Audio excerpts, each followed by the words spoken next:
আজকে আমরা ক্লাস 12-এর যে টপিকটি নিয়ে বা যে চ্যাপ্টারটি নিয়ে আলোচনা করব সেটি হচ্ছে সলিউশন বা দ্রবণ। প্রথমে দেখে নেওয়া যাক যে এই সলিউশন চ্যাপ্টারে আমরা কোন কোন টপিকগুলোর উপর বেশি গুরুত্ব দেব। প্রথম হচ্ছে স্ট্রেংথ বা মাত্রা, এই সম্পর্কে আমরা আলোচনা করব। দ্বিতীয় টপিক হচ্ছে ভেপার প্রেসার অ্যান্ড রাউলস ল, অর্থাৎ বাষ্পচাপ এবং রাউল্টের সূত্র। তৃতীয় পয়েন্ট হচ্ছে আইডিয়াল সলিউশন এবং নন আইডিয়াল সলিউশন, আদর্শ দ্রবণ এবং অনাদর্শ দ্রবণ। চতুর্থ পয়েন্ট হচ্ছে অ্যাজিওট্রপিক মিক্সচার। পঞ্চম point colligative properties. Colligative properties, there are 4 types of colligative properties আমরা এখানে আলোচনা করব। এবং লাস্ট পার্ট যেটা হচ্ছে Henry's law and its problems. যদিও হেনরি লটা দেখবে তোমাদের বইয়ের প্রথমের দিকেই আছে, তবে কিন্তু হেনরিস লটা আমি সর্বশেষে আলোচনা করব। সর্বোপরি এই চ্যাপ্টারটি ক্লাস 12-এর জন্য 5 মার্কস আছে, ঠিক আছে? এবং এখানে কিন্তু নিউমেরিক্যাল বেস প্রবলেম হয় এবং এক্ষেত্রে কিন্তু সেগুলো সূত্রগুলো মেনলি খুব খেয়াল রাখতে হবে।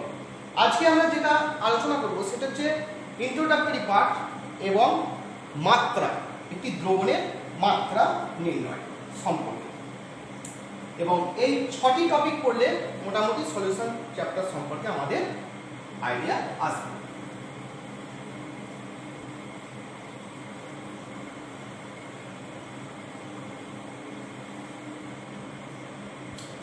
প্রথমে বলি দ্রবণ কি, অর্থাৎ সলিউট প্লাস সলভেন্ট নিয়ে তৈরি হয় সলিউশন। সলিউট কি না, দ্রবণে যার পরিমাণ কম থাকে তাকে বলা হচ্ছে সলিউট, যার পরিমাণ কম। সলভেন্ট কি, যার পরিমাণ বেশি। এই সলিউট এবং সলভেন্টকে যদি হোমোজেনিয়াস মিক্সচার মেশানো হয়, অর্থাৎ সলিউশন কি একটা homogeneous mixture. Homogeneous mixture,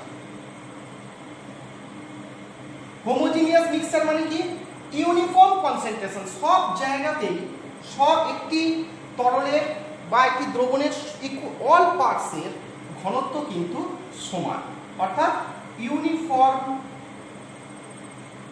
concentration.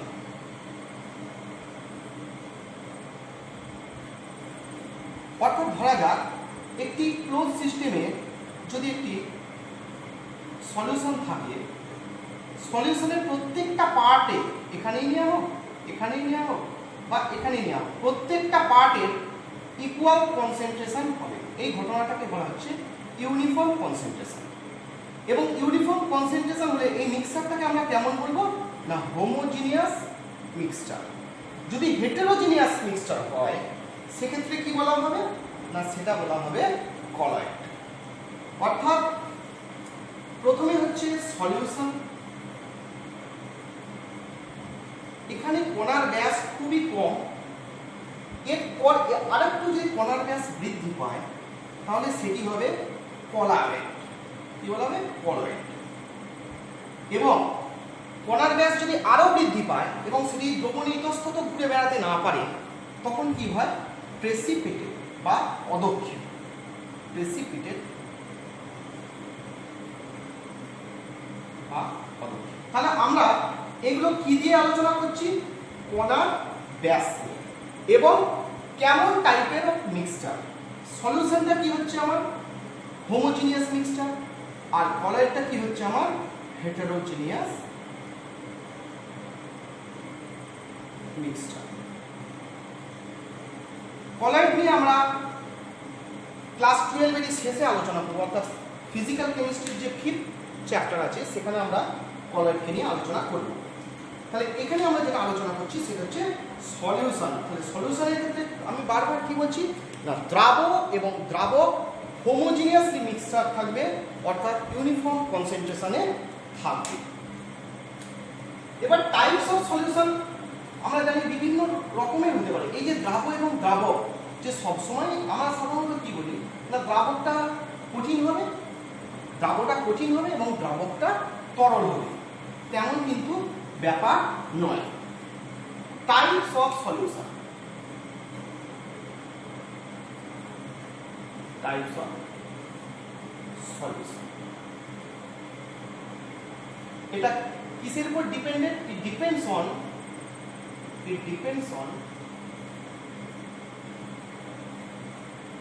nature of solute and solvent.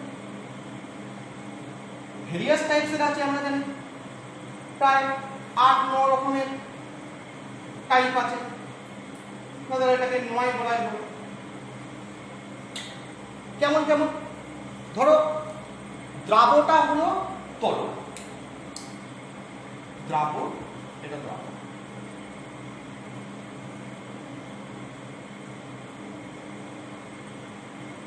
এটা কঠিন, এটা তরল হতে হবে। এটা যখন কঠিন, এটা যখন তরল, তখন উদাহরণ কি হবে আমাদের বলো? তবে যে কোনো একটা চিনির দ্রবণ, এনি কনসেন্ট্রেশনে চিনির দ্রবণ, এক্ষেত্রে দ্রাবটা দেখো কঠিন, দ্রাবকটা কি তরল, ঠিক আছে। আবার কঠিনেরও হয়, যেগুলো আমরা বলি অ্যালয়, দুটোই কঠিন, সেগুলোকে বলি আমরা অ্যালয়। এক্ষেত্রে সলিউশনটা কি বলা হবে? অ্যালয় বা সংকর ধাতু, যেমন কপার জিঙ্ক মেশানো বা কপার টিন মেশানো, ঠিক আছে। এইগুলো হচ্ছে নেচার অফ বা টাইপস অফ সলিউশন। এটা কিসের উপর ডিপেন্ড করে? সলিউট এবং সলভেন্টের নেচারটা কেমন হবে বা প্রকৃতিটা কেমন, সে কঠিনে তরলে না তরলে তরলে, বা তরল কঠিনে, ঠিক আছে, বা কঠিনে, এটা ডিপেন্ড করছে। এগুলো বইতে এক্সাম্পল দেখে নেবে। এরপর যেটা আসছে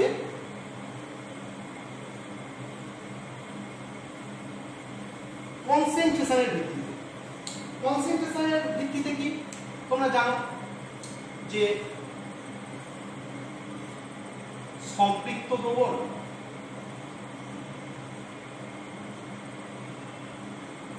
অসম্পৃক্ত দ্রবণ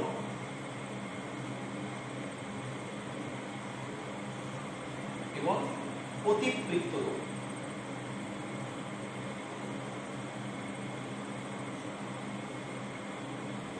একটা হচ্ছে স্যাচুরেটেড, আনস্যাচুরেটেড, এবং এটা হচ্ছে স্যাচুরেটেড, এটা হচ্ছে আনস্যাচুরেটেড, এবং এটা ওভার স্যাচুরেটেড বা অতিপৃক্ত দ্রবণ।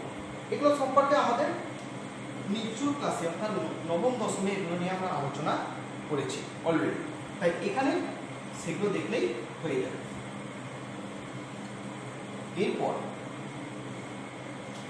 আমরা যখন দ্রবণ প্রস্তুত করছি তখন কি হচ্ছে দেখো, দ্রাবকে, এটা ধরো দ্রাবক যেটার পরিমাণ বেশি, দ্রাবকে দ্রাবণ মেশাচ্ছি, অর্থাৎ দ্রাবকের পরিমাণের তুলনায় দ্রাবের পরিমাণ কিন্তু অনেকটাই কম হয়, ঠিক আছে। তাই এক্ষেত্রে আমরা কনসেন্ট্রেশন ইনস্টিড অফ কনসেন্ট্রেশন টার্মটা, অর্থাৎ ঘনত্ব, কনসেন্ট্রেশন অর ডেনসিটি, এই কথার জায়গায় আমরা কি কথা বলবো? মাত্রা, দ্রবণের মাত্রা বা স্ট্রেংথ। বুঝতে পেরেছো? তাহলে এখানে আমরা দ্রবণের ক্ষেত্রে আমরা কি কনসেন্ট্রেশন বা ডেনসিটি কথা না বলে আমরা কি বলবো? দ্রবণের মাত্রা বা স্ট্রেংথ নিয়ে কথা বলবো, ঠিক আছে। তাহলে মাত্রা বা স্ট্রেংথ কয় প্রকার, কি কি, সেই বিষয়ে এবার আমি আসছি।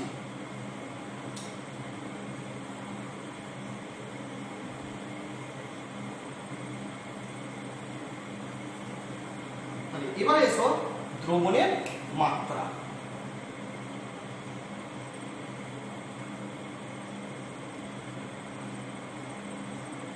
একটা মাত্রা হচ্ছে শতকরা মাত্রা,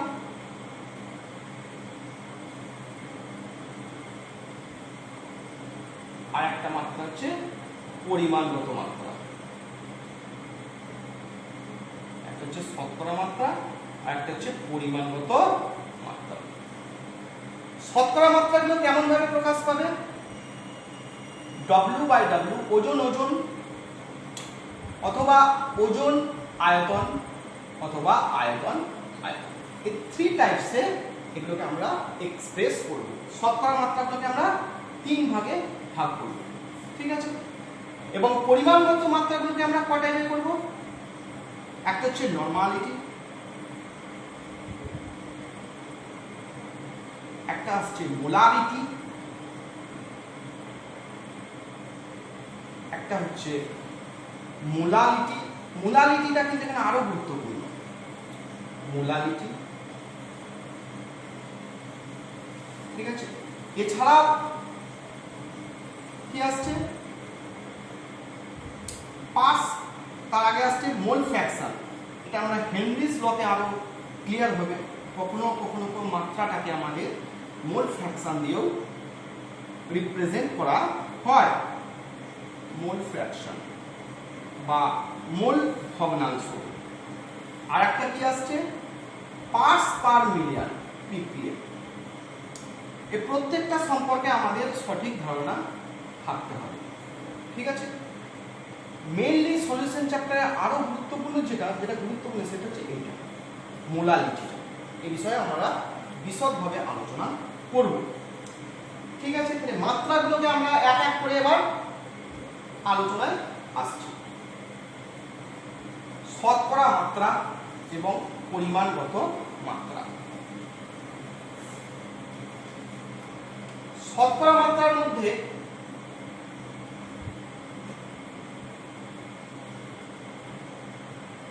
প্রথম যেটা আসছে সেটা কি বললাম না? W/W, ঠিক আছে? এর ব্যাপারটা কি? এর ব্যাপারটা হচ্ছে 100 ভাগ পরিমাণ। W/W মানে কি? 100 ভাগ পরিমাণ বা 100 গ্রাম দ্রবণী, ঠিক আছে? কত গ্রাম দ্রবীভূত আছে? ধরা যাক 5% ইউরিয়া দ্রবণ,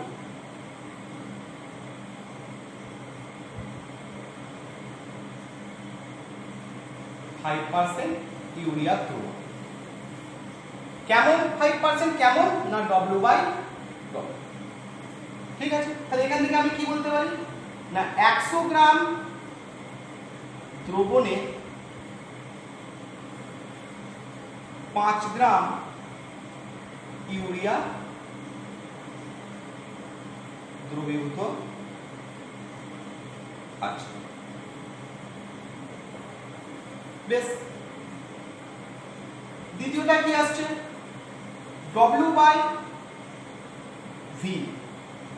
এটা কি? ধরো তোমাকে বলা হয়েছে 10%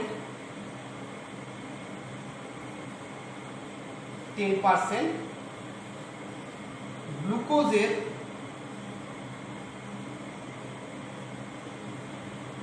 দ্রবণ। এটা মানে কি? তাহলে 10%টা কেমন বলা আছে? W/V। তাহলে এটা কি হবে? 100 ml। W/V কি বলছে না 100 ভাগ আয়তনে বা 100 ml দ্রবণে কত গ্রাম দ্রবীভূত আছে। তাহলে এখান থেকে আমি কি আসবো? 100 ml দ্রবণে 10 গ্রাম গ্লুকোজ দ্রবীভূত আছে। সোজা কথা এটা। এবং 3 নম্বর কি? V/V, আয়তন আয়তন। V/V কি? ধর একটা एग्जांपल নেওয়া যাক। ধরো বলছে 5% ইথানলের দ্রবণ।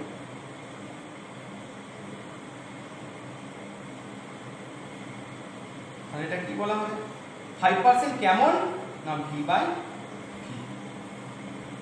ঠিক আছে, তাহলে এক্ষেত্রে কি বলা হবে?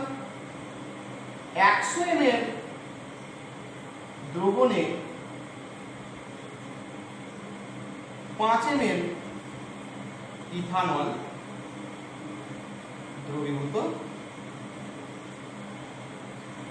আছে। তাহলে শতকরা মাত্রা খুব সহজভাবেই আমরা কিন্তু ক্যালকুলেট করতে পারবো। শতকরা মাত্রা কি বললাম যে 3 ভাগে ভাগ করা যায়। একটা হচ্ছে W/W, ওজন ওজন, একটা হচ্ছে ওজন আয়তন, একটা হচ্ছে আয়তন আয়তন। সবটাই কিন্তু হবে 100 গ্রাম। এখানে যদি ওজন ওজন বলে তাহলে 100 ভাগ ওজনে, অর্থাৎ 100 গ্রাম দ্রবণে। আর এখানে হবে 100 ml দ্রবণে বা 100 ভাগ আয়তনে কত গ্রাম দ্রাবক দ্রবীভূত আছে। আর এখানে হচ্ছে দুটোই আয়তনে, অর্থাৎ 100 ml দ্রবণে কত ml দ্রাবক আমার দ্রবীভূত আছে। এটা গেল আমাদের শতকরা মাত্রার ভাগ। এবার যেটা আসছি একটু গুরুত্বপূর্ণ হচ্ছে প্রবলেমগুলো, তোমরা টেক্সট বুক থেকে একটু দেখে নেবে, খুবই সোজা। এবার যেটা আসছে সেটা হচ্ছে পরিমাণগত মাত্রা। পরিমাণগত মাত্রা বলতে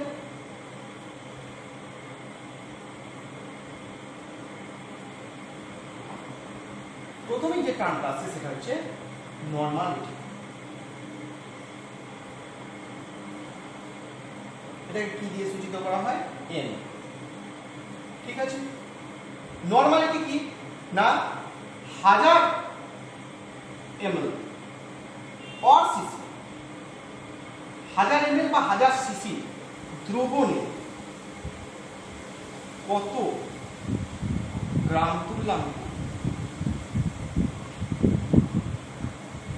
দ্রাবক দ্রবীভূত আছে। এটা হচ্ছে মেইন ব্যাপার। 1000 ml বা 1000 সিসি দ্রবণে কত গ্রাম তুল্যাঙ্ক দ্রাবক দ্রবীভূত আছে। তাহলে আমরা কি জানি এখানে মেইন পয়েন্ট কি? গ্রাম তুল্যাঙ্ক। আমরা জানি যে তুল্যাঙ্ক ভরকে গ্রামে প্রকাশিত করলে আসে গ্রাম তুল্যাঙ্ক। ঠিক আছে, তাহলে হোয়াট ইজ ইকুইভ্যালেন্ট ওয়েট? তাহলে আগে আমাকে জানতে হবে ইকুইভ্যালেন্ট ওয়েট কি। এগুলো আমরা কিন্তু ক্লাস 11-এ অলরেডি করে ফেলেছি, তবু আমি একটুখানি বলবার চেষ্টা করছি কম কম করে। ইকুইভ্যালেন্ট ওয়েট বলতে কি বোঝো? জেনারেল যে সূত্রটা যদি বলা হয় তাহলে কি হবে না, কোনো একটি ইকুইভ্যালেন্ট ওয়েট কিন্তু সবসময় কার ক্ষেত্রে হয় না, যৌগের পদার্থ, যৌগটাকে বলে দিতে হবে কিন্তু একটি যৌগের একটি মৌলের তুল্যাঙ্ক ভার কিন্তু, অর্থাৎ যৌগ বিশেষে কিন্তু ইকুইভ্যালেন্ট ওয়েট চেঞ্জ হয়। মাথায় রাখতে হবে না একটি যৌগের একটি মৌল কত ভাগ হাইড্রোজেনের সঙ্গে বা 1.008 ভাগ গ্রাম হাইড্রোজেন অথবা 8 গ্রাম অক্সিজেন অথবা 35.5 গ্রাম ক্লোরিনের সঙ্গে যুক্ত হতে পারে, বা ঠিক এই পরিমাণ হাইড্রোজেন, অক্সিজেন এবং ক্লোরিনকে প্রতিস্থাপিত করতে পারে, সেই পরিমাণটিকে বলা হচ্ছে উপস্থিত যৌগের ওই মৌলের তুল্যাঙ্ক ভার। আমরা জানি তুল্যাঙ্ক ভার সমান কি না E = A/V। পরিবর্তনশীল যোজ্যতার ক্ষেত্রে তুল্যাঙ্ক ভার কিন্তু পরিবর্তিত হয়, অর্থাৎ যোজ্যতার পরিবর্তন করে দেখা যাচ্ছে মলিকুলার ওয়েট বা আণবিক ভর তো পরিবর্তন হতে পারে না, তাই যোজ্যতা পরিবর্তিত হলে কিন্তু তুল্যাঙ্ক ভার পরিবর্তন হবে। এটা হচ্ছে জেনারেল ফর্মুলা। কিন্তু আমরা অ্যাসিডের ক্ষেত্রে, ক্ষারের ক্ষেত্রে, লবণের ক্ষেত্রে তুল্যাঙ্ক ভারকে আলাদা আলাদা করে এবং জারক পদার্থের ক্ষেত্রে তুল্যাঙ্ক ভারকে আমরা আলাদা আলাদা করে ডিটারমিন করব। অ্যাসিডের ক্ষেত্রে তুল্যাঙ্ক ভার আমরা কি জানি, ধর একটা H2SO4, এ কেমন ভাবে হচ্ছে অ্যাকুয়াস মিডিয়ামে 2H প্লাস প্লাস SO4 2 তাহলে এই 2H প্লাস কে প্রশমিত করতে কত H ওই কত মোল OH মাইনাস লাগবে? 2 OH মাইনাস। তার মানে এই অ্যাসিডটির ক্ষারগ্রাহিতা কত? 2। অর্থাৎ অ্যাসিডের ক্ষেত্রে ইকুইভ্যালেন্ট ওয়েট কত? Molecular weight by 2। যে সমস্ত অ্যাসিডের ক্ষারগ্রাহিতা ঠিক আছে 1 মানে 1, তাদের ইকুইভ্যালেন্ট ওয়েট এবং মলিকুলার ওয়েট আণবিক ভর এবং তুল্যাঙ্ক ভর উভয়ই সমান হবে। তাহলে অ্যাসিডের ক্ষেত্রে তুল্যাঙ্ক ভরের সূত্র কি? মলিকুলার ওয়েট বাই ক্ষারগ্রাহিতা। এবার ক্ষারের ক্ষেত্রে চলে এসো। ক্ষার হলো একটা ক্যালসিয়াম হাইড্রোক্সাইড। এর ক্ষেত্রে কি হবে? এটাকে যদি আমরা অ্যাকুয়াস মিডিয়ামে কি হবে? যেহেতু ইলেকট্রোলাইট ডিসোসিয়েট করে Ca+2 aqueous plus 2H minus, তাহলে এই 2H মাইনাস কে নিউট্রালাইজ করার জন্য কত মোল H প্লাস লাগবে? 2H plus. তাহলে এর ক্ষারগ্রাহিতা কত? এই সরি অম্লগ্রাহিতা কত? তাহলে বলো equivalent weight equal to molecular weight by 2, that is অম্লগ্রাহিতা। ঠিক আছে, এই গেল অ্যাসিডের ক্ষেত্রে বা ক্ষারের ক্ষেত্রে। আবার NaOH এর ক্ষেত্রে একই ভাবে, ওখানে যেমন অ্যাসিডের ক্ষেত্রে HCl এর ক্ষেত্রে, এখানে NaOH এর ক্ষেত্রে কি হবে? একটাই OH মাইনাস দেবে, তাহলে এর ইকুইভ্যালেন্ট ওয়েটও যা হবে মলিকুলার ওয়েটও তাই। এগুলো আমরা 11 এ পড়েছি অলরেডি। আবার লাইক একটা সল্টের ক্ষেত্রে ইলেকট্রোলাইটস এর ধরে Al2SO4 এর হোলস, একে আমরা যদি ভাঙি কি হবে? 2Al+3 plus 3SO4 2-। এই ক্ষেত্রে কি equivalent weight equal to molecular weight by, যদি ক্যাটায়নটা নিই তাহলে ক্যাটায়নের সংখ্যা ইনটু যোজ্যতা ভ্যালেন্সি। আর অ্যানায়নটা নিলে কি হবে? অ্যানায়নের সংখ্যা দুটো ক্ষেত্রে দেখা একই হচ্ছে কিন্তু যোজ্যতা। ঠিক আছে, এভাবে আমরা লবণের ক্ষেত্রে তুল্যাঙ্ক ভার ক্যালকুলেট করি। আর একটা যদি আমি অক্সিডাইজিং এজেন্ট ধরো K2Cr2O7 অথবা KMnO4 পটাশিয়াম পারম্যাঙ্গানেট, এদের ক্ষেত্রে তুল্যাঙ্ক ভার ক্যালকুলেট করি।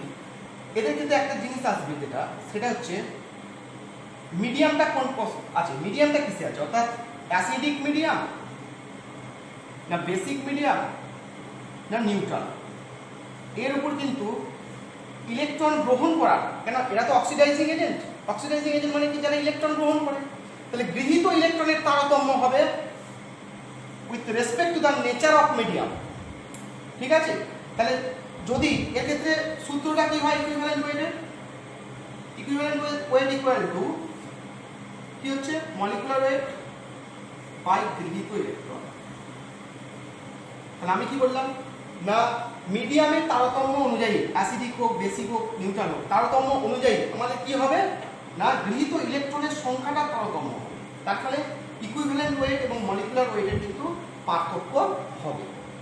যাই হোক, একটা এক্সাম্পল আমরা যদি দেখি, তোমরা আয়ন ইলেকট্রন মেথড জারণ বিজারণ চ্যাপ্টারে পড়েছো 11 এ, সেখানে দেখেছো K2Cr2O7 থেকে আমরা কি বলছি? Cr2O7 2-। এটা রিডিউস হয়ে, যেহেতু এটা অক্সিডাইজিং এজেন্ট, এ কি হবে? নিজে রিডিউস হবে, অর্থাৎ নিজে বিজারিত হবে। দিয়ে কি তৈরি করে? 2Cr+3। তাহলে এখানে দেখো অক্সিজেনের সংখ্যা কটা? 7টা। তাহলে ঠিক সমপরিমাণ জল যোগ করব, তাহলে 14H+। ঠিক ডান দিকে দেখো হাইড্রোজেনের সংখ্যা 14টা হচ্ছে, ঠিক সমপরিমাণ আয়ন আমরা 14H+ যোগ করব। তাহলে এখানে দেখো 12+, এখানে হচ্ছে 6টা, তার মানে 6টা ইলেকট্রন এখানে। ঠিক আছে, তাহলে বলো এর ইকুইভ্যালেন্ট ওয়েট ইকুয়াল টু কি? যেহেতু রিঅ্যাকট্যান্ট সাইডে ইলেকট্রন আছে তার মানে গৃহীত, এই কথা বলাই পাবো। ইকুইভ্যালেন্ট ওয়েট ইকুয়াল টু কি? মলিকুলার ওয়েট বাই গৃহীত ইলেকট্রনের সংখ্যা। এটা কোন মিডিয়াম হচ্ছে দেখো? অ্যাসিডিক। ঠিক আছে, তাহলে এই অক্সিডাইজিং রিএজেন্টের ক্ষেত্রে কিন্তু ইকুইভ্যালেন্ট ওয়েট কিন্তু ডিপেন্ড করে তার নেচার অফ মিডিয়ামের উপর। ঠিক আছে, এইবার আসি আমি নরমালিটি। নরমালিটি করতে গেলে আগে যেটা দরকার ছিল তুল্যাঙ্ক ভার, সেটা আমরা বা গ্রামে প্রকাশিত তুল্যাঙ্ক ভার কি বলা হচ্ছে? গ্রাম তুল্যাঙ্ক। সেটা আমরা দেখে নিলাম। নর্মালিটি মানে কি, 1000 ml দ্রবণে কত গ্রাম তুল্যাঙ্ক দ্রবীভূত আছে। ধরো তোমাকে এখানে একটা কোশ্চেন দেওয়া হচ্ছে, বলছে 250 সিসি দ্রবণে, 250 সিসি দ্রবণে ক্যালসিয়াম হাইড্রোক্সাইডের পরিমাণ, ক্যালসিয়াম হাইড্রোক্সাইডের পরিমাণ 4 গ্রাম।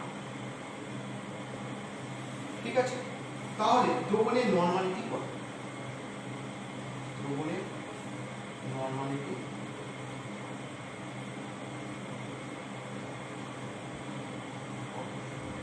এই একটা কোশ্চেন ধরো তোমাকে দেওয়া। প্রথমে আমি যে দুটো জিনিস দেখে নেব, যে এর ক্ষারগ্রাহিতাটা কত, এটা যেহেতু ক্ষার, এর অম্লগ্রাহিতাটা কত।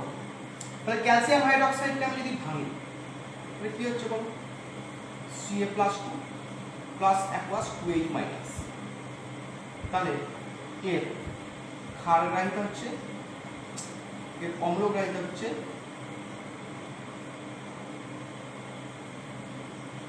2, এবং এর মলিকুলার রেটটা কত হচ্ছে মোটামুটি, এটা যদি 40 হয়, এটা যদি 16 আর 17 34, তার মানে 74।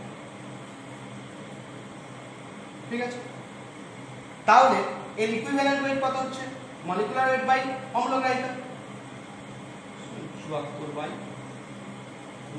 37 আমি কিন্তু পেয়ে যাচ্ছি। তাহলে আমি এখানে কি বলছি না, 250 সিসি দ্রবণে, 250 সিসি দ্রবণে 4 গ্রাম আছে। আমার নরমালিটি ক্যালকুলেট সবসময় কি হবে, 1000 ml বা 1000 সিসি দ্রবণের রেসপেক্টে, তাই তো? তাহলে বলো 250 সিসি দ্রবণে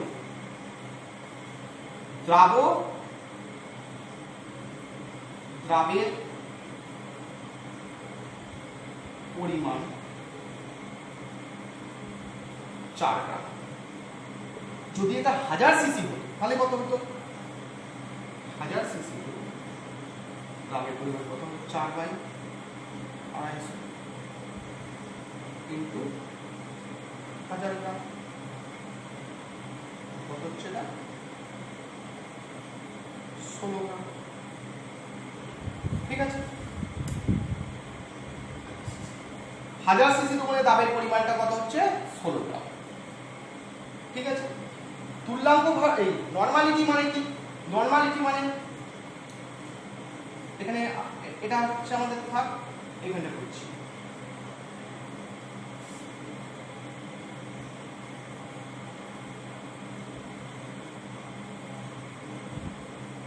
নরমালিটি ইকুয়াল টু কি, 1000 ml বা 1000 সিসি দ্রবণে দ্রবীভূত দ্রাবের পরিমাণ বাই দ্রাবের গ্রাম তুল্যাঙ্ক।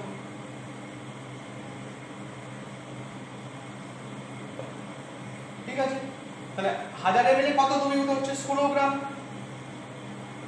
তাহলে দ্রাবের গ্রাম তুল্যাঙ্ক কত হচ্ছে এখানে, 37। তো এটা ক্যালকুলেট করো কত হচ্ছে, দেখো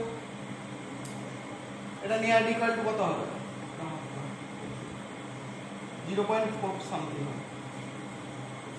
তাহলে দ্রবণের নরমালিটি কত হচ্ছে এখানে, এই যে দ্রবণটি নরমালিটি কত হচ্ছে, 0.4 নরমাল।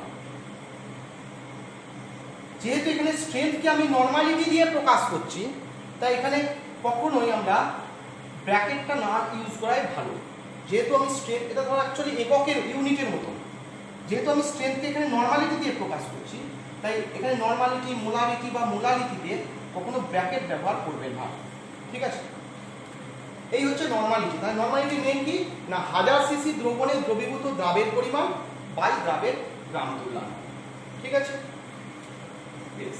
তাহলে এখানে আরেকটা জিনিস মনে রাখতে হবে, দ্রাবক প্লাস দ্রাবক কিন্তু, অর্থাৎ টোটাল দ্রবণটা কত, 1000 সিসি বা 1000 ml, এটা কিন্তু খেয়াল রাখতে হবে। ঠিক আছে, এবং এটা যেহেতু ভলিউম রিলেটেড কি তাহলে আমরা কি জানি যে টেম্পারেচার সাথে ভলিউম কিন্তু সম্পর্ক আছে, অর্থাৎ টেম্পারেচার ইনক্রিজ করলে ভলিউম কিন্তু ইনক্রিজ করে, তাই তো, অর্থাৎ ডিরেক্টলি প্রপোর্শনাল। তাই এটা কিন্তু উষ্ণতা নিরপেক্ষ নয়, নরমালিটি কিন্তু উষ্ণতা নিরপেক্ষ নয়। যেহেতু ভলিউমের ব্যাপার, তাই ভলিউম সাথে কিন্তু উষ্ণতার সম্পর্ক আছে, তাই উষ্ণতা নিরপেক্ষ রাশি কিন্তু এটি নয়। ঠিক আছে, অর্থাৎ নরমালিটি উষ্ণতার সঙ্গে চেঞ্জ হয়, এই একটা প্রবলেম এখানে কিন্তু আছে নরমালিটির ক্ষেত্রে। আর একটা কি বলছে না, অক্সিডাইজিং যে রিয়েজেন্টগুলো আছে তার ক্ষেত্রে একটা কি দেখেছিলাম আমরা, যে it depends on the nature of solvent বা nature of medium, also nature of মিডিয়ামের উপরও ডিপেন্ড করছে। তাহলে এইগুলো তোমার লিমিটেশন আছে নরমালিটির ক্ষেত্রে।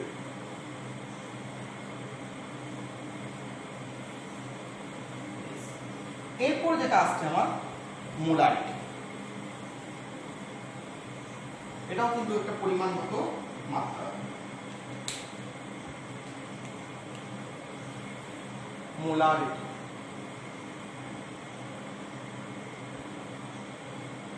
এটাকে কি দিয়ে সূচিত করা হয়? এম, বড় হাতের এম। মোলারিটি কি বলছে না, 1000 সিসি বা ml দ্রবণে দ্রবীভূত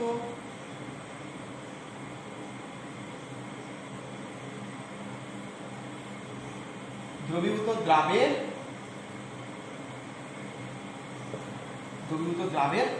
গ্রাউন্ড,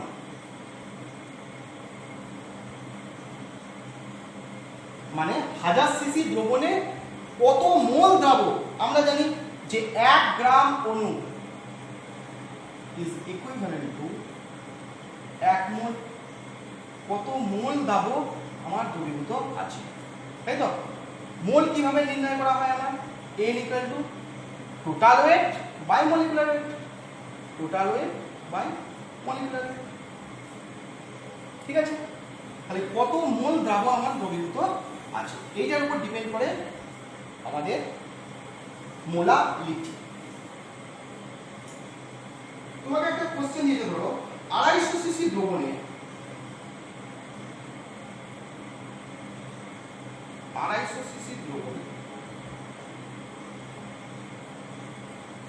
24.5 গ্রাম, 24.5 গ্রাম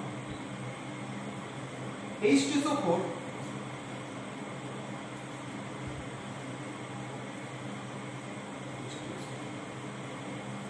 দ্রবীভূত।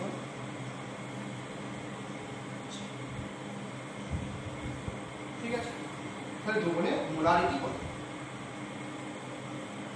দ্রবণে মোলারিটি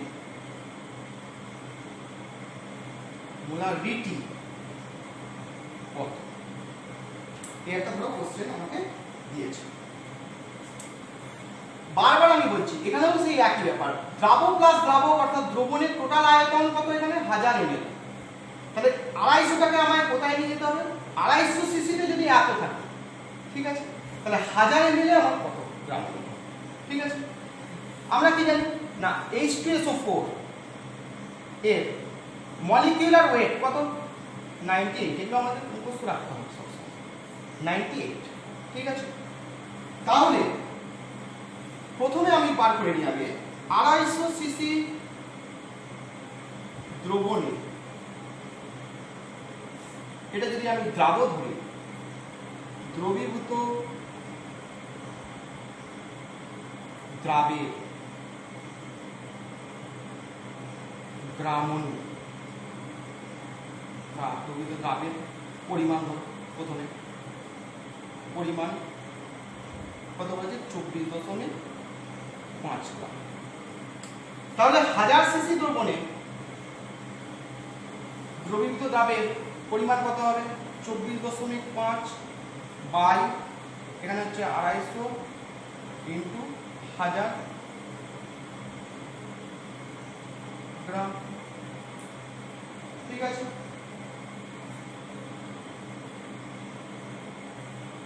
এটা হচ্ছে 98 গ্রাম। তাহলে আর আমরা কি জানি H2SO এর ক্ষেত্রে ভালো করে খেয়াল করো, তাহলে 1 মোল মানে কত 98 গ্রাম। দেখো এখানে 1000 সিসিতে 250 সিসিতে যদি এত হয় তাহলে 1000 সিসি দ্রবণে কত 94 গ্রামই হচ্ছে। তার মানে এখান থেকে সরাসরি বলা যাবে যে মোলারিটি মানে আমি কি বললাম, মোলারিটি মানে কি 1000 ml বা 1000 সিসি দ্রবণে দ্রবীভূত দ্রাবের পরিমাণ বাই আণবিক ভর।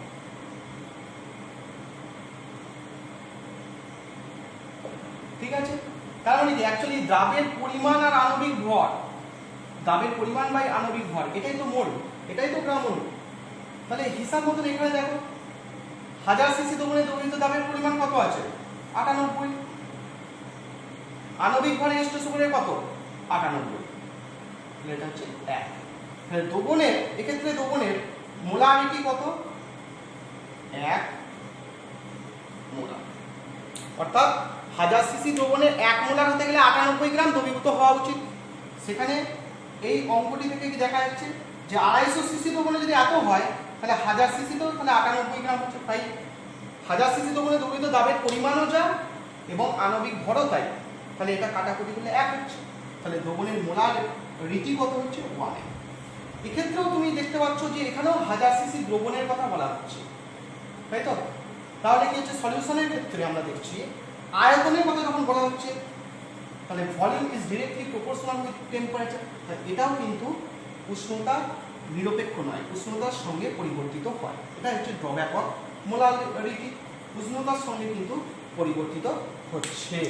তাই উষ্ণতা নিরপেক্ষ রাশি কিন্তু মোলারিটিও নয়, নরমালিটির মতো। ঠিক আছে,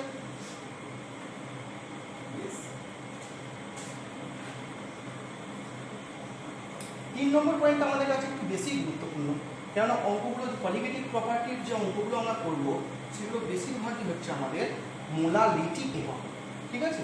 তাই মোলারিটিটাকে আমাদের একটু ভালো করে জানতে হবে। থার্ড পার্ট হচ্ছে মোলারিটি।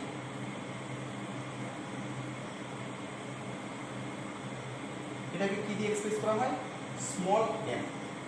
ঠিক আছে, এটা জানতে এটা খুবই সোজা। আগেরটাই কি লিখেছিলাম না 1000 সিসি বা 1000 গ্রাম দ্রবণে দ্রবীভূত দ্রাবের গ্রাম অনু, আর এখানে কি দেখব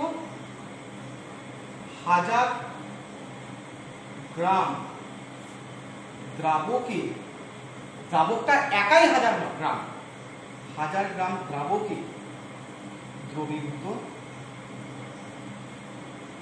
এখানে কিন্তু ml নয় 1000 গ্রাম।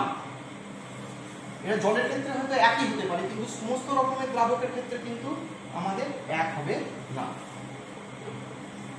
1000 গ্রাম দ্রাবকে দ্রবীভূত দ্রাবের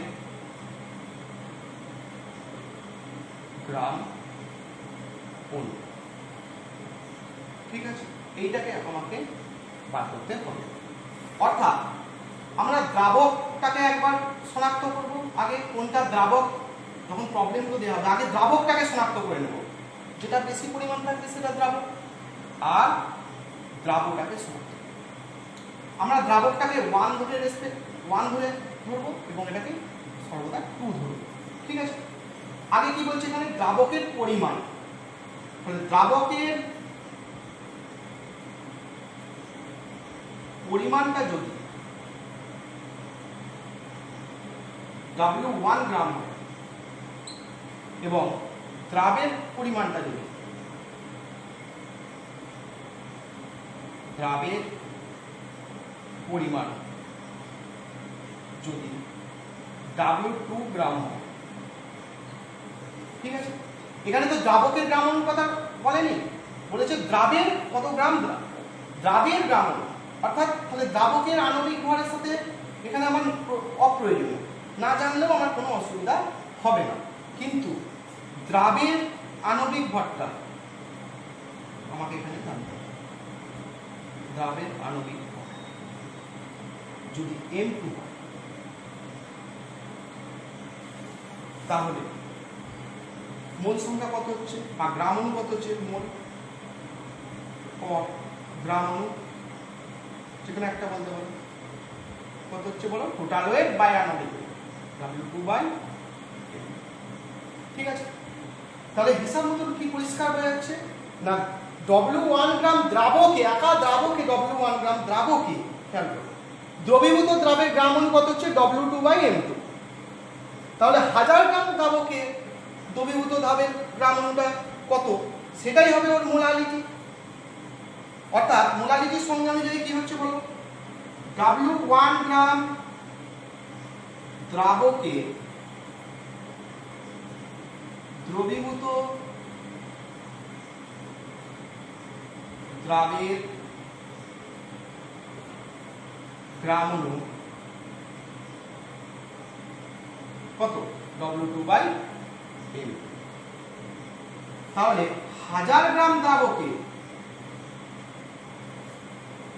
দ্রবীভূত দ্রাবের গ্রাম অণু কত W2/m2 into W1 into 1000। এটাই কি মোলালিটি। মোলালিটি আর মোলারিটির পার্থক্যটা ভালো করে খেয়াল করো। মোলারিটিতে কি বলা হচ্ছে 1000 সিসি বা 1000 ml দ্রবণে দ্রবীভূত দ্রাবের গ্রাম অণু কত গ্রাম অণু দ্রাবক দ্রবীভূত আছে। আর এখানে কি বলা হচ্ছে 1000 গ্রাম দ্রাবকে কত গ্রাম অণু দ্রাবক দ্রবীভূত আছে। দুটো এক জিনিস কিন্তু নয়। ওখানে দ্রাবক প্লাস দ্রাবক হচ্ছে তোমার 1000 ml আর এখানে দ্রাবকটা একাই হচ্ছে 1000 গ্রাম। দুটো পার্থক্য বুঝতে পারছো। অর্থাৎ মোলারিটি ইকুয়াল টু আমাদের কি হচ্ছে বলো মোলারিটি এই মোলারিটি m সমান কি W2/m2 into W1 into 1000। ঠিক আছে, W2 টা কি দ্রাবের পরিমাণ, M2 টা কি দ্রাবের আণবিক ভর, W1 টা কি দ্রাবকের পরিমাণ। ঠিক আছে, ব্যাপারটা বোঝা গেল। এইবার এটাকে আরেকটা ফর্মে লেখা যায়, সেটা হচ্ছে দরকার দেখবে টেস্ট পেপারে যখন প্রবলেম আসবে এটাও জেনে রাখতে হবে W2/m2 into W1 equal to m/। আমাকে কিন্তু মোলালিটিটা জানতেই হবে। মোলালিটিটা আমার এক্ষেত্রে খুবই গুরুত্বপূর্ণ। ঠিক আছে, এই সেন্সে এই ফরম্যাটে আমাকে জেনে রাখতে হবে এবং এটাও আমাকে মাথায় রাখতে হবে। কেননা অনেক অঙ্কতে দেখবে দ্রাবক পরিমাণ কিচ্ছু দেওয়া নেই, শুধু মোলালিটিটা বলে দেওয়া আছে। সেক্ষেত্রে আমার কি হবে m/100 করে 1000 করে দিতে পারবো। ঠিক আছে, তাহলে নর্মালিটি ব্যাপারটা কি নর্মালিটি মানে কি 1000 ml বা 1000 সিসি দ্রবণে কত গ্রাম অণু দ্রাবক দ্রবীভূত আছে। ঠিক আছে, যদি 1000 ml বা 1000 সিসি দ্রবণে কত গ্রাম তুল্যাঙ্ক দ্রাবক দ্রবীভূত আছে। ঠিক আছে, সেটা হচ্ছে নর্মালিটি। আর মোলারিটিটা কি না 1000 ml বা 1000 সিসি দ্রবণে কত গ্রাম অণু দ্রাবক দ্রবীভূত আছে। ঠিক আছে, এবং মোলারিটিটা কি 1000 গ্রাম দ্রাবকে কত গ্রাম অণু দ্রাবক দ্রবীভূত আছে। এখানে দ্রাবকটা একাই কিন্তু হচ্ছে তোমার 1000 গ্রাম। ঠিক আছে, এটা কিন্তু মাথায় রাখতে হবে।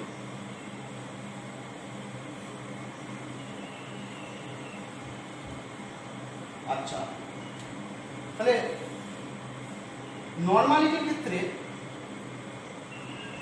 কিছু কিছু পদার্থে ধরো HCl, NaOH এদের ক্ষেত্রে কি হচ্ছে দেখো যাহাই তুল্যাঙ্ক ভর তাহাই কিন্তু মলিকুলার ওয়েট। তাই তো, যাহাই তুল্যাঙ্ক ভর তাহাই মলিকুলার ওয়েট। কেন না HCl এর ক্ষেত্রে equivalent weight equal to molecular weight by এর ক্ষারগ্রাহিতা। তাহলে ক্ষারগ্রাহিতা তো এর এক, তাহলে যাহাই ইকুইভ্যালেন্ট ওয়েট তাই মলিকুলার। তাহলে HCl এর ক্ষেত্রে 1 নরমাল HCl যা 1 মোলার HCl কিন্তু তাই। সিমিলারলি NaOH এর ক্ষেত্রেও এর দেখো অম্লগ্রাহিতা কত হবে H প্লাস একটাই নিতে পারবে নিউট্রালাইজের জন্য, কারণ এর অম্লগ্রাহিতা কত হবে 1। তাহলে যাহাই 1 নরমাল NaOH তাহাই কিন্তু 1 মোলার NaOH। এটা কিন্তু মাথায় রাখতে হবে। ঠিক আছে, আচ্ছা আরেকটা কথা কি, এটা হলো একটা গেল। আরেকটা কথা কি না মোলারিটিটা দেখো 1000 গ্রাম দ্রাবকের কথা বলা হচ্ছে।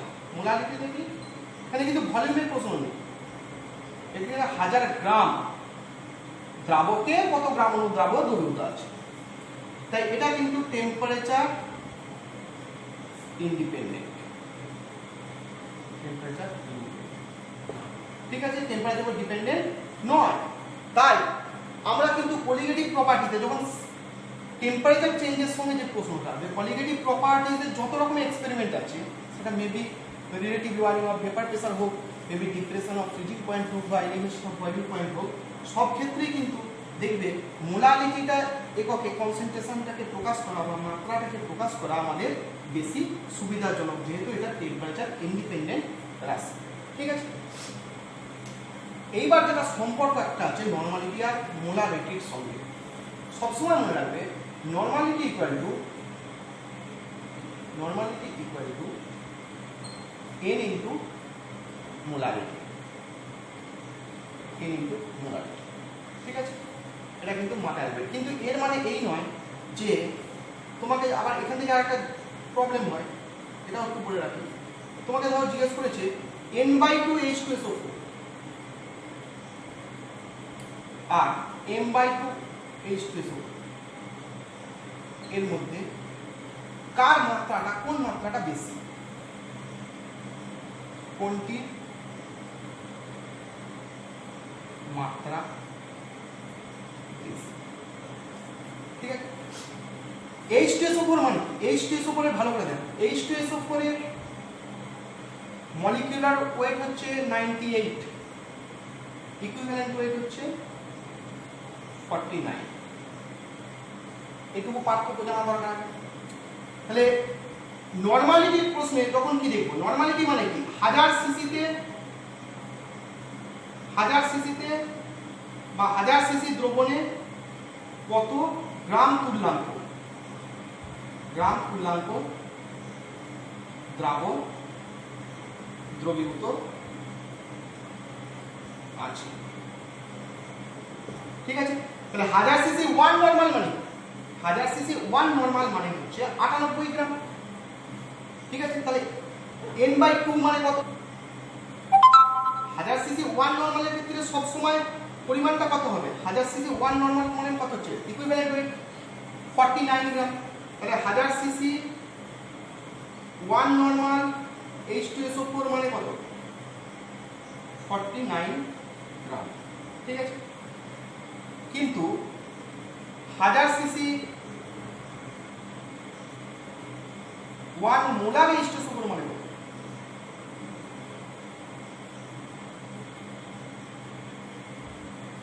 98, তাই না? তোমাকে 1000 সিসি 1 নরমাল H2SO4 দ্রবীভূত করতে গেলে কত H2SO4 নিতে হবে, ওর ইকুইভ্যালেন্ট ওয়েটটা তাহলে তো 49 গ্রাম। আর 1000 সিসি 1 মোলার H2SO4 তৈরি করতে গেলে কত H2SO4 নিতে হবে, এটা 49 গ্রাম নিতে হচ্ছে, এটা 98 গ্রাম নিতে হচ্ছে। তাহলে ডেফিনেটলি এর মাত্রাটা কিন্তু m/2টা কিন্তু m/2 H2SO4 অবশ্যই n/2 H2SO4 এর চেয়ে বেশি হবে। ঠিক আছে, কিন্তু এক্ষেত্রে খেয়াল রাখবে নরমালিটি এককে তখন আমরা pH ক্যালকুলেশন করবো, তবে মোলারিটিতে দিয়ে দিয়েছি ভুল। তখন সবসময় মাথায় রাখতে হবে নরমালিটিতে কিন্তু pH কিন্তু সবসময় নরমালিটিতে হয়, সেক্ষেত্রে মোলারিটি দেওয়া থাকলে ওই মানটা বসিয়ে দিলে ভুল হয়ে যাবে। সেক্ষেত্রে মোলারিটি কিসে কনভার্ট করতে হবে, আমাদের নরমালিটিতে। অর্থাৎ নরমালিটি সমান মনে রাখবে n ইন্টু মোলারিটি। n হচ্ছে কিন্তু অ্যাসিডের ক্ষেত্রে ক্ষারগ্রাহিতা আর ক্ষারের ক্ষেত্রে হচ্ছে আমাদের অম্লগ্রাহিতা। ঠিক আছে, এই জিনিস একটা তিনটে টপিক আমাদের হলো, এটা হচ্ছে পরিমাণগত মাত্রা।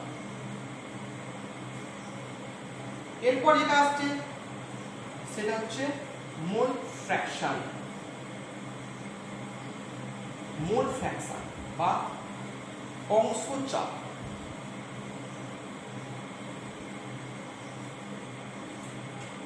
এবার কি আছে, চাপ মোল ফ্র্যাকশন। অনেক ক্ষেত্রে বিশেষত লিকুইড সলভেন্টে যখন গ্যাসের দাব্যতা সংক্রান্ত প্রবলেম আসে, সেক্ষেত্রে গ্যাসের সলিউবিলিটিটা কিসে রিপ্রেজেন্ট করা হয়? কিসে? মোল ফ্র্যাকশন। সলিউবিলিটি কিসে রিপ্রেজেন্ট করা হয়? মোল ফ্র্যাকশন বা মোল ভগ্নাংশ।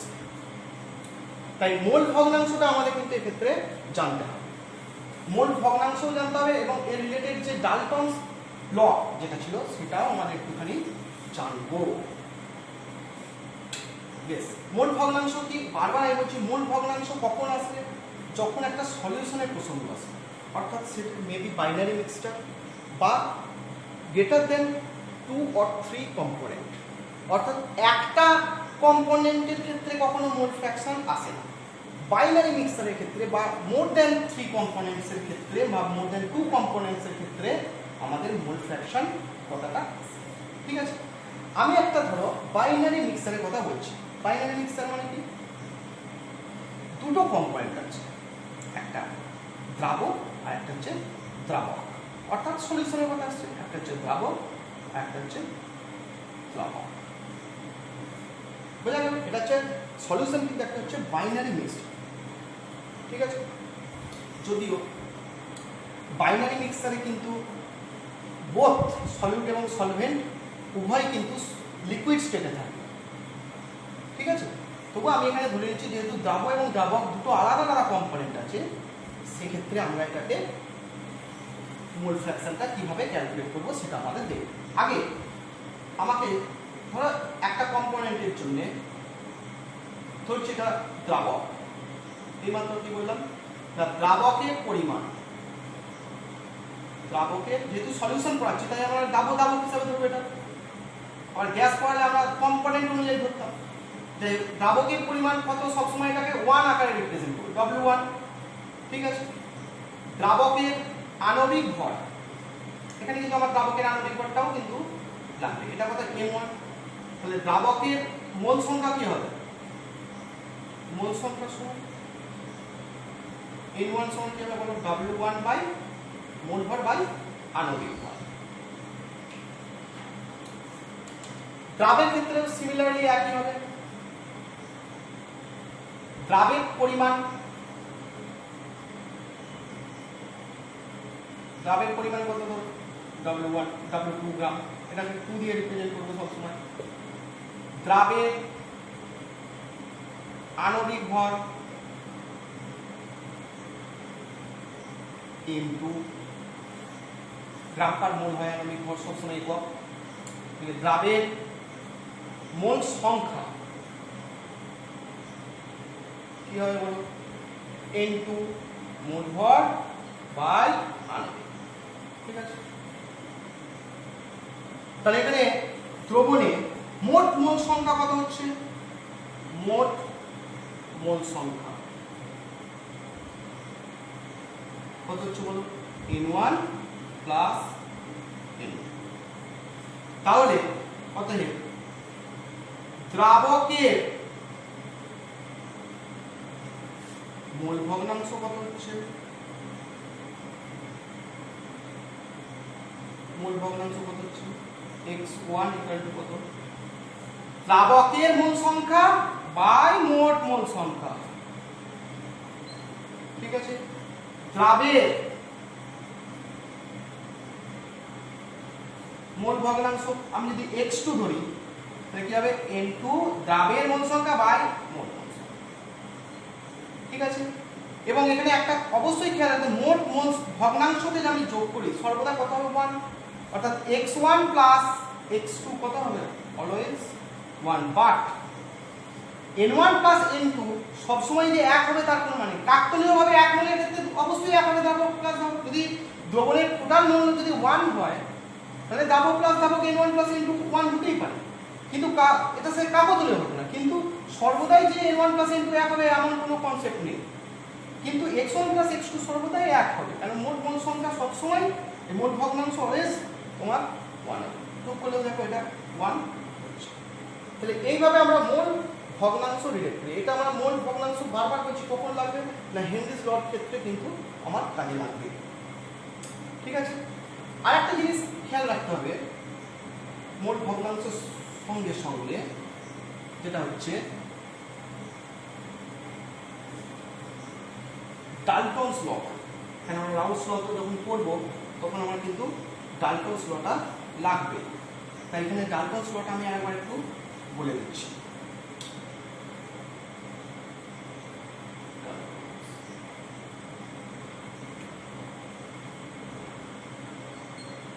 ডাল্টনস লতে মেন ব্যাপার কি ছিল? গ্যাসের ক্ষেত্রে কি ছিল না, ইমমিসিবল এবং আনরিঅ্যাক্টিভ গ্যাসেসের ক্ষেত্রে ইচ কম্পোনেন্টের যে প্রেসার, ধরো এটা এ এটা বি, ঠিক আছে, তাহলে ইচ কম্পোনেন্টের প্রেসার কি হবে? পার্শিয়াল প্রেসার কি হবে? পি এ পি বি, তাই তো? তাহলে ইচ কম্পোনেন্টের পার্শিয়াল প্রেসারে যোগ করলে মোট প্রেসারটা ক্রিয়েট হবে, অর্থাৎ পি টোটাল সমান কি হবে? এখানে পি এ প্লাস পি। এটা গেল 1 নম্বর পয়েন্ট। 2 নম্বর পয়েন্ট কি না, আংশিক চাপ ইকুয়াল টু কি বলো? মোল ভগ্নাংশ ইনটু মোট চাপ, ঠিক আছে? আংশিক চাপ তাহলে ইন্ডিভিজুয়ালি বলো, পৃথক ভাবে ইন্ডিভিজুয়ালি। এ কম্পোনেন্টের আংশিক চাপ কি? পি এ, এর ধরি মোল ভগ্নাংশটা কি ধরি এক্স এ, এটা কি হবে এক্স বি। মোল ভগ্নাংশ ক্যালকুলেশন আমরা শিখে গেলাম, দুটো কম্পোনেন্টের জন্য কি হবে, তাহলে এটা কি হবে এক্স এ ইনটু পি টোটাল। মোট চাপটা কত? পিটি। পিবি সমান কি হয় বলো? এক্স বি, অর্থাৎ বি কম্পোনেন্টের জন্য যে মোল ভগ্নাংশ ইনটু, এটা হচ্ছে পার্শিয়াল প্রেসার অফ বি আর এটা হচ্ছে পার্শিয়াল প্রেসার অফ এ। এটা হচ্ছে টোটালটাকে বলা হচ্ছে আমাদের ডাল্টনস ল অফ পার্শিয়াল প্রেসার। তুই বলবো স্যার এখানে সলিউশন বা লিকুইড স্টেটের কথা যখন বলছেন তখন আমরা আবার ডাল্টনের অংশচাপ সূত্র কেন না, আমরা এরপরই ভেপার প্রেসার রিলেটেড প্রবলেমস করব, তাহলে সেক্ষেত্রে আমার কিন্তু ডাল্টনের অংশচাপ লাগবে টু এক্সপ্লেন দ্য রাউলস ল, অর্থাৎ রাউলস সূত্র। তাই মোল ফ্র্যাকশনের সঙ্গে সঙ্গে কিন্তু আমার ডাল্টনস লটা অবশ্যই একটু করে রাখতে হবে। আচ্ছা, এর মাঝে আরেকটা পয়েন্ট আছে, সেটা হচ্ছে ফর্মুলা ওয়েট বা ফর্মালিটি। ফর্মালিটিটা অ্যাকচুয়ালি ফর্মুলা ওয়েট কাদের জন্য? ধরো in case of ionic compounds,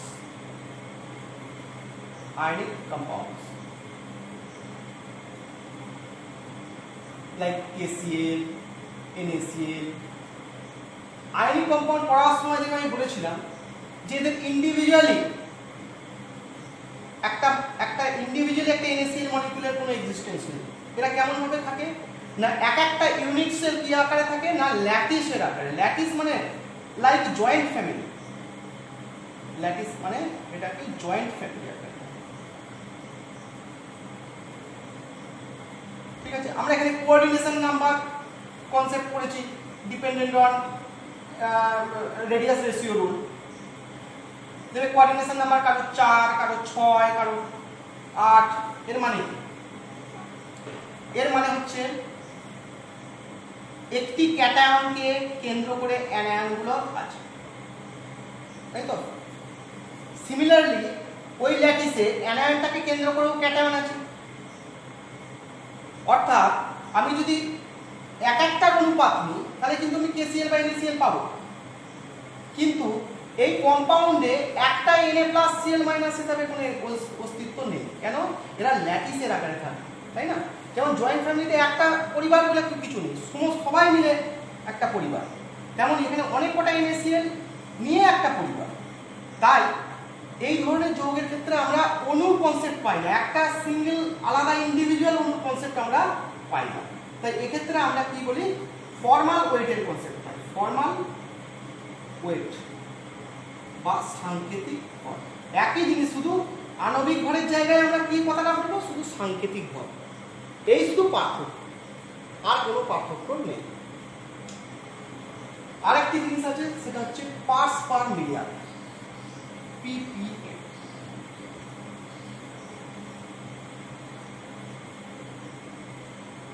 parts per মিলিয়নটাকে ধরো ppm, 10 লক্ষ ভাগে কত গ্রাম বলা আছে, 10 লক্ষ ভাগে।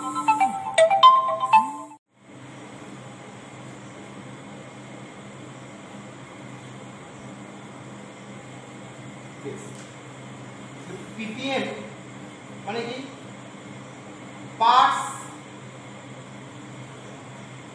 Per million.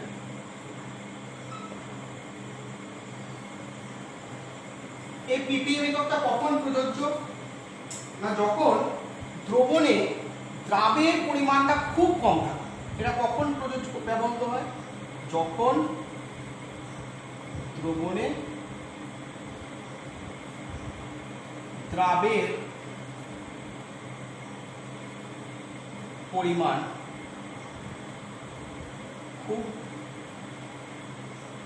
কম থাকে। as for example, hardness of water, অর্থাৎ জলের ক্ষরতা নির্ণয়ের যে অঙ্কগুলো আমরা দেখেছিলাম ক্লাস 11, জলের ক্ষরতা নির্ণয়, এই ধরনের অঙ্কগুলো আমাদের ppm একক ব্যবহৃত হয়।